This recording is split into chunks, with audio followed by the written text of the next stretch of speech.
morning! Samahan niyo naman ako for today's video. Ayan na nga tayo. Biglang tumawag yung alaga ko. May mga gamit pala sa sa labas. Namili pala. May inutusan si madam na mamili. Tapos alam niyo ba guys, ilang oras na yan dyan sa labas. Pero wala talagang kumuha. O, diba? Sana all. Tapos ayan ako. Actually yung na-reels ko, totoo talaga yun. Nanghingi talaga yung alaga ko ng tissue at galit na stress ako dahil nagbibideo ako. Bigla na lang nagtawag o, diba? Ayan na yung mukha ko. Nakasimangot ang aga-aga. Huy, sana all. Huwag kang sisimangot, papangit ka day, char. Tapos ayan ako, nagtilitabis na naman tayo.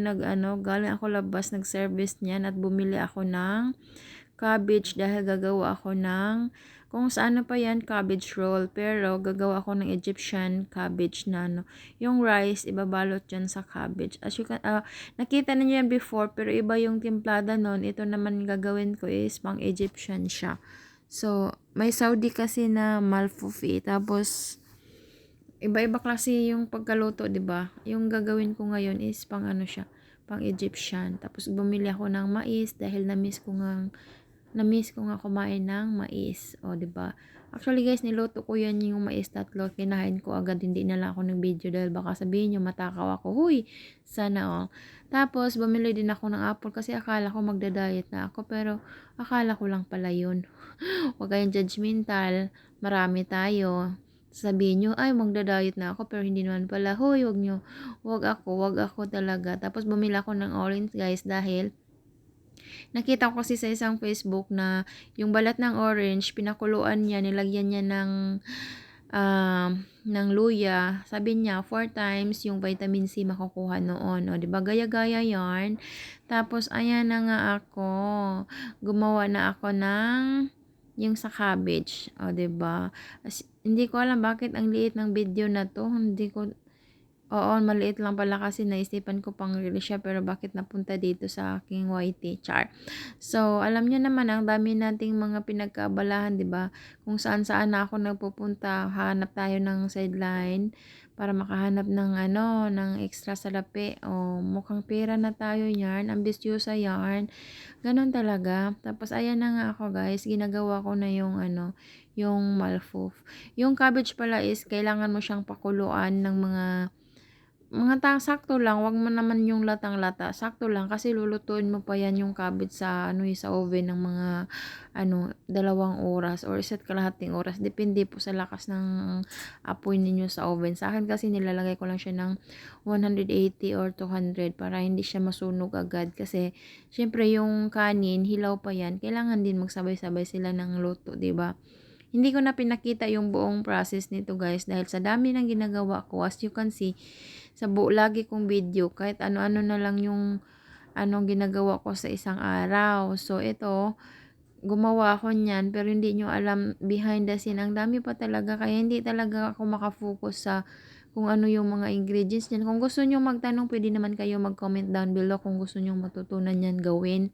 Sobrang dali lang naman yan siya, guys. Kaso yung niyan,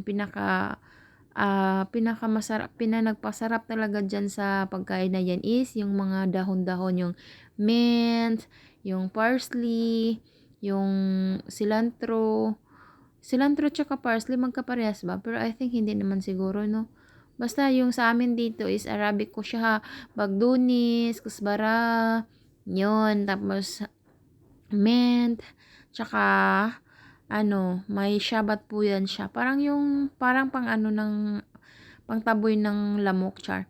Tapos, ayan na ako, tinatapos ko lang yan siya dahil pagkatapos ko niyang gawin ang tawag pala niyang, guys, Arabic, yung ginagawa ko is hasyo.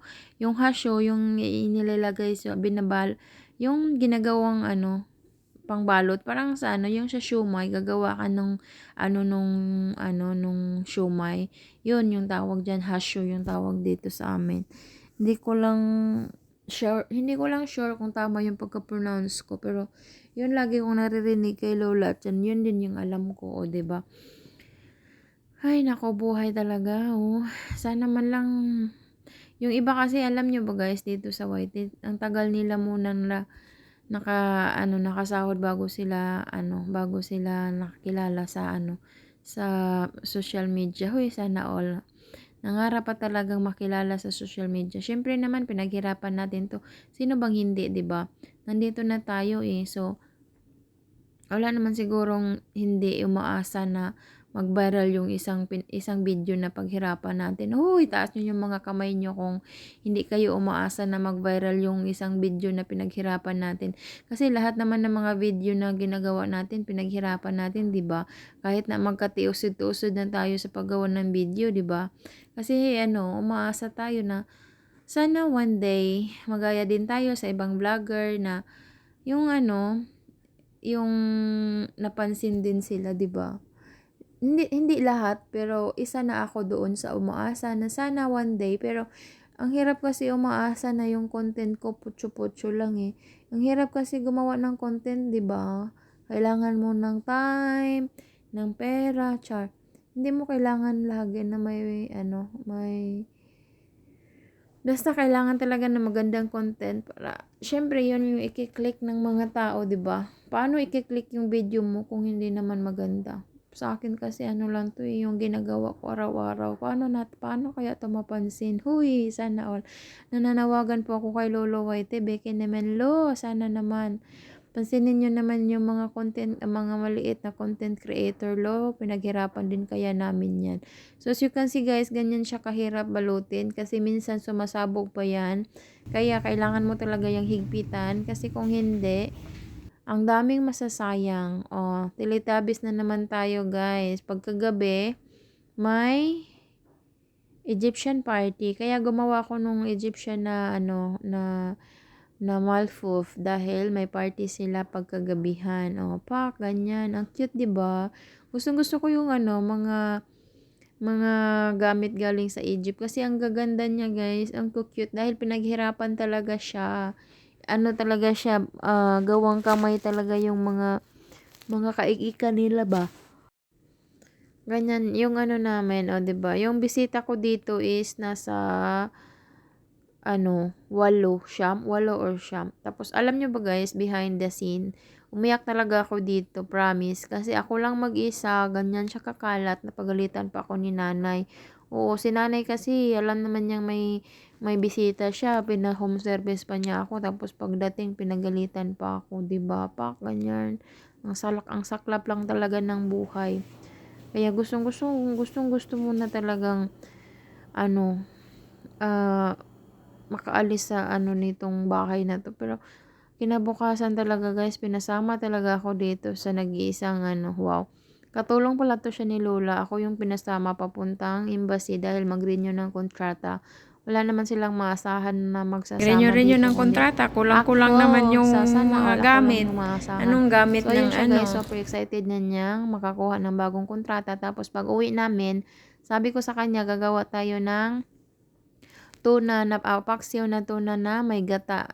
Tinamad ako dyan guys, pero hinugasan ko na yan ha, pero sobrang tamad ko na lang talaga siyang i-defrost, kaya nilagay ko na lang yan sa lahat sa pressure cooker kasi ayaw niya matanggal yung titigas niya. Tingnan nyo ha, as in buong talaga, parang ang buong talaga nilagay ko na dahil tinamad na akong pag hiwa-hiwalayin sila. Sana all ayaw maghiwalay. May forever, buti pa yung isda, may forever, magdikit-dikit. Huy, sana all. O, diba, nilagay ko na lahat. Pahirapan mo pa ako. Hoy, nilagay ko na kasi ayaw ko nang maghirap sa buhay. Uy, Diyos ko Lord, santing. So, ayan guys, nilalagay ko na yung mga gamit na yan, mga kamatis. Sobrang daming kamatis namin, kaya wag nyo nang pansinin, marami talaga akong maglagay ng kamatis dahil yun yung nagpapasarap ng paksiw. At saka, guys, hindi ko na nabidyuhan sa pagkatapos nito, sobrang dami kaya nito, as in talaga. Umabot yata itong paksiw namin ng mga 1 linggo. Nilagay ko lang sa ref. Buti na lang talaga nagpunta dito yung kasama ko. Dito siya nag-stay ng 3 araw. So, naubos din yung paksiw. Kasi kung hindi, naku, abutin talaga yan siya ng 2 linggo yung paksiw ko. Kasi sobrang dami. Ayan no.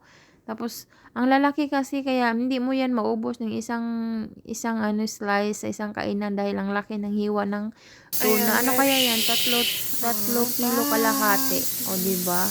Sana. Tapos, pinipressure ko yan guys ng 45 minutes yata para masarap. Tapos, Ayan, binigyan kami ng mangga dahil may bumalik galing Diba? Pilipinas. May At saka saging. saging, guys, the favorite at all time ko talaga tong saging na to. Bahala na si Batman.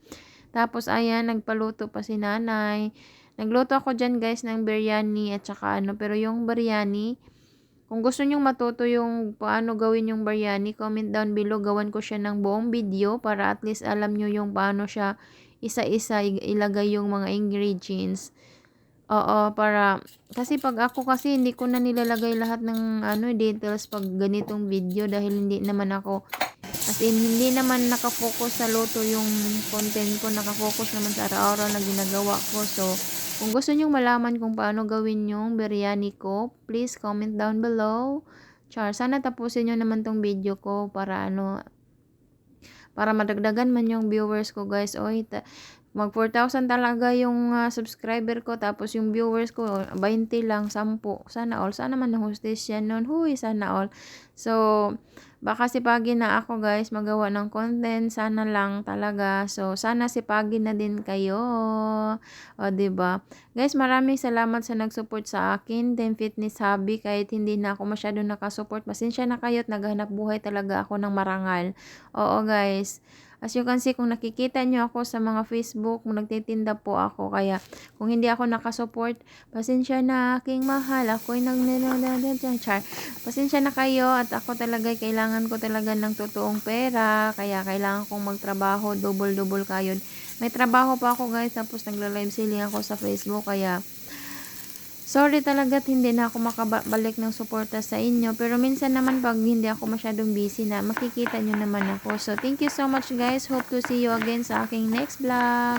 So, yan po yung isa sa mga ingredients ng, ng biryani. So, ang sarap ng biryani, guys, kung gusto nyong matuto. At saka yung masala, pag magluto kayo ng biryani, kasama talaga masala. So, yun lang. Maraming salamat sa panunood. Sana magkita-kita tayo sa next vlog ko. Aayusin ko na, guys. Sana all aayusin. O, diba? So, bye-bye. God bless everyone.